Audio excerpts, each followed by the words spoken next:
আলহামদুলিল্লাহ, আপনারা দেখতে পাচ্ছেন এটা তরমুজের মতো। এটা হচ্ছে একটা বাঙ্গি। আসলে এই মরিচ খেতে কয়েকটা বাঙ্গি গাছ লাগানো হয়েছিল, সেখানে হচ্ছে বেশ কয়েকটা বাঙ্গি ধরছে। অনেক সুন্দর বাঙ্গি হয়েছে। এইখানে দেখতে পাচ্ছেন আরেকটা ধরছে,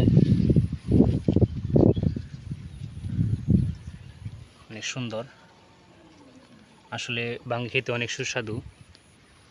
অনেকে হয়তো খেয়েছেন, অনেকে খান নাই। এটা হচ্ছে আমাদের মরিচ ক্ষেত। এখানে হচ্ছে বেশ কয়েকটা বাঙ্গি গাছ হয়েছে, পাশে আর কয়েকটা বাঙ্গি গাছ আছে। দেখি এখানে কোনো বাঙ্গি ধরছে নাকি। আসলে এখানেও একটা বাঙ্গি ধরছে, দেখতে পারতেছেন। আর পাশে একটা বাঙ্গি গাছ আছে। আসলে প্রতিটা গাছে এই 2-1 টাকা ধরছে, দেখতে পারতেছেন। অনেক সুন্দর একটা পরিবেশ।